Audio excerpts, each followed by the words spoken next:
ഈ കഴിഞ്ഞ ഏതാനും വർഷങ്ങളായിക്കൊണ്ട് നമ്മുടെ മക്കളുടെ പെരുമാറ്റത്തിൽ, നമ്മുടെ മക്കളുടെ ഇടപെടലുകളിൽ, പുതിയ തലമുറയുടെ കാഴ്ചപ്പാടുകളിൽ എന്തെങ്കിലും വ്യത്യാസം നിങ്ങൾക്ക് തോന്നുന്നുണ്ടോ?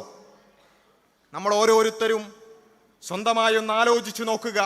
ഈ പുതിയ തലമുറയുടെ രീതികളിൽ, അവരുടെ വാക്കുകളിൽ, അവരുടെ പ്രവർത്തികളിൽ, അവരുപയോഗിക്കുന്ന പദപ്രയോഗങ്ങളിൽ എന്തെങ്കിലും തരത്തിലുള്ള വ്യത്യാസങ്ങൾ നമുക്ക് അനുഭവപ്പെടുന്നുണ്ടോ?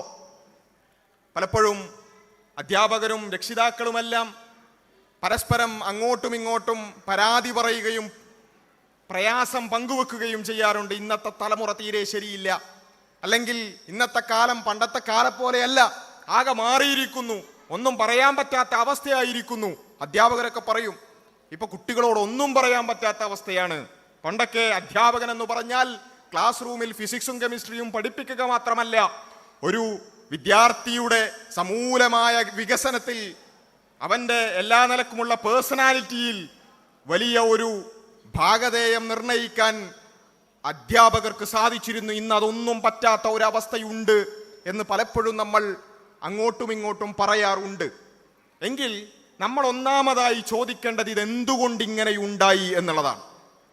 ഈ ഒരു വ്യത്യാസം പുതിയ തലമുറയുടെ കാഴ്ചപ്പാടുകളിൽ, അവരുടെ പദപ്രയോഗങ്ങളിൽ, അവരുടെ വാട്സപ്പ് ഗ്രൂപ്പുകളിൽ അവരുപയോഗിക്കുന്ന വാക്കുകളിൽ ഈ വ്യത്യാസമുണ്ടായത് എങ്ങനെയാണ്? അതൊരിക്കലും യാദൃശ്ചികമല്ല എന്നുള്ളതാണ് ഒന്നാമതായി നമ്മൾ മനസ്സിലാക്കേണ്ടത്. എങ്ങനെയോ അങ്ങനെ സംഭവിച്ചു പോകുന്നതല്ല. അങ്ങനെയാണെങ്കിൽ ഒന്നോ രണ്ടോ കുട്ടികൾക്കല്ലേ അത് സംഭവിക്കുക. പക്ഷേ പുതിയ തലമുറയിൽ മൊത്തത്തിൽ തന്നെ അത്തരം വ്യത്യാസം നമ്മൾ കാണുകയാണ്.